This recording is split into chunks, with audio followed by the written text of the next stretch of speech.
What's up, you guys, and welcome back to my channel. Today I'm going to start taking you on a tour of my music classroom. This is going to be a multiple part video because I have a lot of things to show you. I've obtained many different types of instruments and some awesome things throughout the years through various grants that I have written. And I've come up with some pretty clever and space-saving ways to store them. So I'm going to be showing you those things today. I'm going to be starting with some of my larger instrument units, such as pianos and ukuleles today. And I'm going to be showing you how I obtain those instruments, what the brands are, and how I store them. Make sure that you check out the description below because I'm going to be linking all of the things that I'm talking about so that if you want to be able to access them or write grants for them to obtain them for your music classroom, then you will be able to. So today we're going to be starting over at the ukuleles. So let's get started. All right, so here we are over at my ukulele cart. Now this cart is actually not used to store instruments in its original purposes. It's actually advertised on Amazon as a kitchen cart or a restaurant cart. So the reason why I like it is because it has all of these bars in the back. So I'm going to bring you a little closer and I'm going to show you what I'm talking about here. So if you look closely, you'll see that it's more of a cage style with all of these openings. So in the back, they have these slots, as you can see now that I've removed them. So I put pieces of paper that I laminated and I wove them through the back of this caging so that the instruments can only go in one direction. This helps with students putting their instruments back and taking them out. So I always have them stick the neck gently through the back part here, and then the instrument just rests here. So it's kind of at a little bit of an angle, and it just allows the instruments to all fit with enough room, and it keeps them secure because they're sticking out the back there. Now I have 40 instruments on this cart. So the shelving, I'm gonna pull you back farther to show you how big this unit is. As you can see, it's got many, many shelves. So we have 1, 2, 3, 4, and 5 at the very bottom. So this will hold 40 ukuleles is what I have in this cart right now. So on each of the shelvings, it's going to hold about 8 instruments approximately, give or take. Now, a majority of these are concert-sized instruments, so it does hold larger ukuleles. So I'm going to show you what I have here. These gig bags I bought separately, and I used a oil-based chalk pen to number these. Now the reason why I number them is to make sure that I have all of my instruments. In case one goes missing, I'll know what's the deal and how to find it. I also number them at the top, as you can see here, and it matches the number of the bag. So as you can see, the brand at the top here says Luna. So these are a really beautiful concert-sized Luna ukulele, and they are painted black.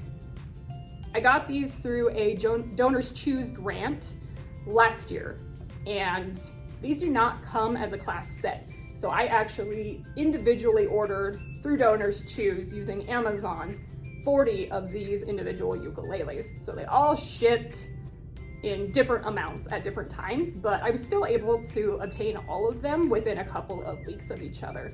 And I found that these have been a much more high quality replacement to my previous Mitchell instruments that I bought on a different music website that came sold as a classroom set. So while those were more financially appealing, they were not very high quality instruments. After a couple of years, they just would not stay in tune anymore. So these Lunas, they run almost $90 a piece. So it was a very big grant, over $4,000 to get all 40 of these.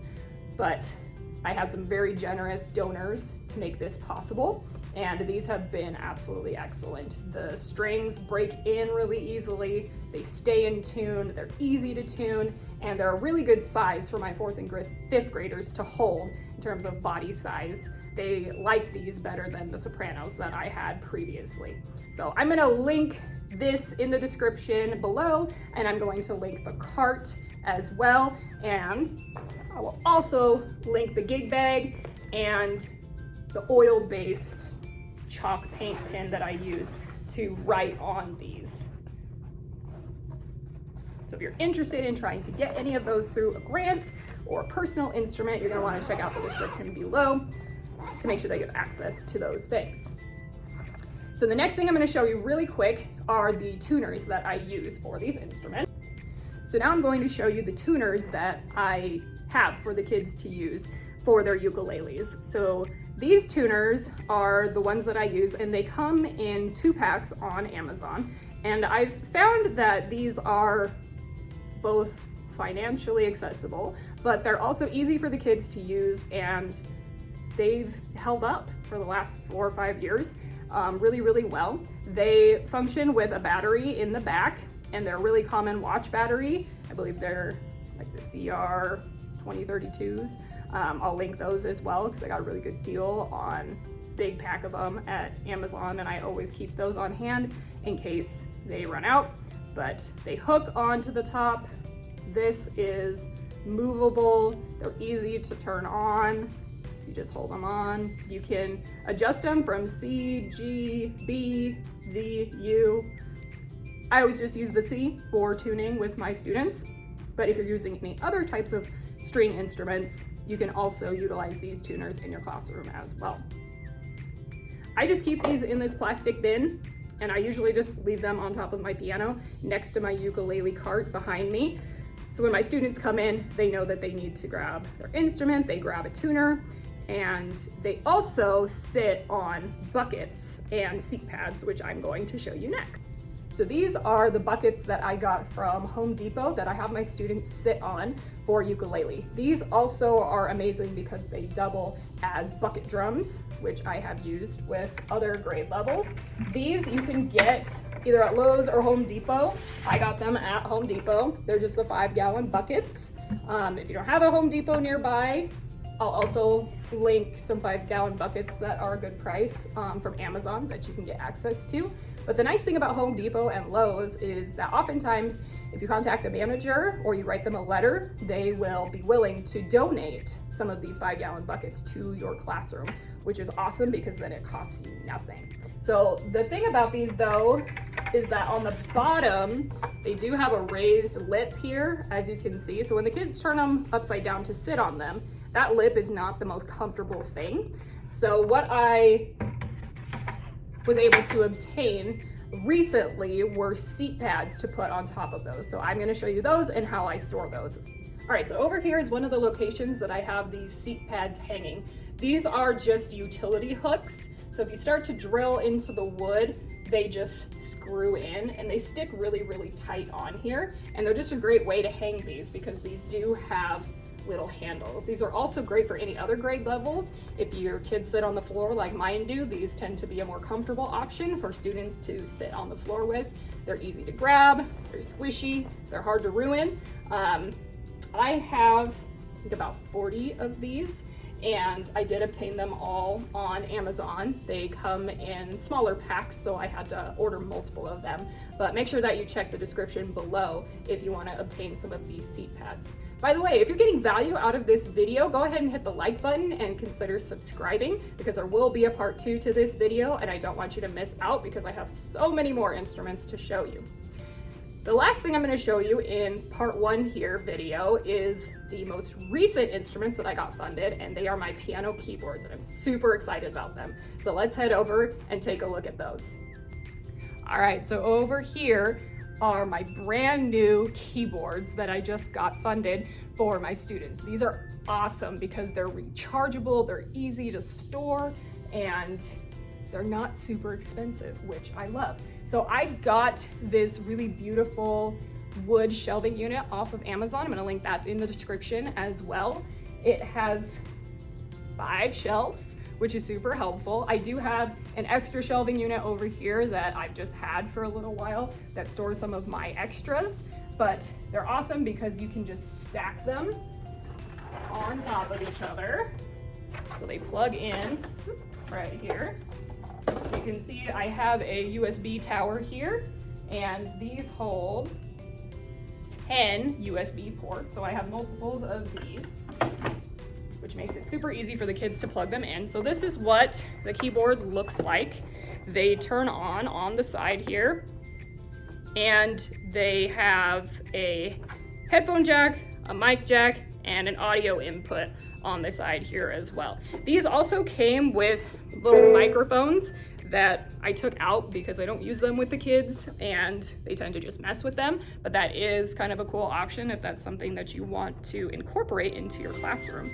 So this keyboard has lots of different function. Of course, it has the demo, it has echo, you can start and stop, you can turn up the volume, you can turn down the volume, you can record, which is super nice. It has metronome features, it has beat features, and of course it has all of these different types of sound effects, which are really, really awesome. So I love these because they're a great size for students to start on. I love that they plug in. I hate pianos that use batteries for classroom purposes because you just go through batteries like nobody's business. So having a rechargeable USB port is crucial for me. The other thing that I started doing, and these are brand new, so I haven't really had time to put these on, but these are the piano keyboard stickers that I've been putting on these keyboards. I know some people may not be super for that, but it's really hard when you're teaching a class of 30 plus kids how to play beginning piano keyboard skills.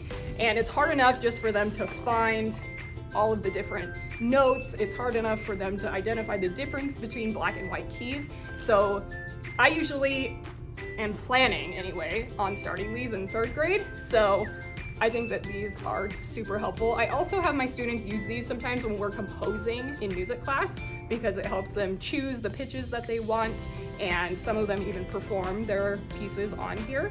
So having these are super, super helpful. So these are also going to be linked in the description below because these are just a game changer for me and I love them. So that's really all there is to this piano keyboard unit right now. In terms of a curriculum, I haven't started this unit yet because I just got these funded. I will probably be starting with some of the Alfred's concepts and go from there. But I have been playing piano since I was in 4th grade, so I will probably be just winging it as we go because I kind of know what I'm doing in regards to that. But I wanted to show you my setup there. And I also just stack these like this so that they lay flat. And I'm also planning for these towers. I'm planning to get some command strips that are Velcro, just so they don't fall off the shelves like that anymore. I haven't worried about it thus far because kids haven't been pulling these off the shelves too much lately, but it's definitely something that I'm going to be obtaining. And it is something that I have used with these records that are decoration on my back wall. And I use the command picture hangers for these, which are Velcro, and they're amazing. So I will link those below as well because they will hold pretty much anything onto the wall. They're amazing. And like I said in the beginning, that just barely scratches the surface of all the instruments that I have obtained over the years, but I really wanted to get through some of the bigger ones. And I also wanted to show you one more thing with the ukuleles because I have had my cart fall over before and luckily nobody was injured, but it did damage the wall quite a bit. So I want to show you how I anchored that into the floor because it's super, super important. And again, I want to make sure that you are going to be sticking around for part 2 of this and likely a part 3 because I have so much to show you and it's all been absolutely amazing and my students love it and it's worth the share. So make sure that you hang around and check at the end of this video for the card that's going to show up to get you to part 2. So let's take a look real quick at those ukulele anchors. All right, so I'm back down here with my ukulele cart because I want to show you how I anchored these into the floor. So these are big Velcro straps. When I'm not using this over the summer or I need to store it, these have wheels on the bottom. So I actually will detach the Velcro and roll it back into my closet where I keep it. But what I did here is I have these metal hooks. So here's what we're looking at. So we have this really heavy duty Velcro. So I just Velcroed these around one of the bars on here, and these have these carabiner type clips that hook onto these. So these are drilled into the floor. So this just has this circular hook, and then it has a bracket that goes over the top to hold it in place. And then I just drilled it into the floor with some anchors in the bottom so that it doesn't go anywhere. So this is nice because I can take this off either with the Velcro, or I can just unhook it from here so that the anchors stay into the floor. But these have made a huge difference because I can push on this and it's not gonna go anywhere. So that has been crucial because, like I said, I've had this thing fall over before, and it's big and it could really do some damage, and it did damage the wall. So it is definitely worthwhile if you have a really tall, heavy cart like this to get permission to drill this into the floor, or have your custodian or whomever drill this into the floor and get these Velcro hooks. I'm going to be linking both of these in the description below if you need something to anchor your ukulele cart or anything else to the floor to make sure that it's nice and secure. So I hope you guys found a lot of value out of this video. I hope that you find the links in the description below super useful if you want to obtain any of the things that I've shown you here from part 1. They are really easy to access. It's easy to write a donor's choose or a purchase order or whatever avenue you're going through to get some of this stuff funded. Make sure that you stick around if you're interested in part 2, and don't forget to like and subscribe this video. And I will see you in part 2. Thanks for stopping by.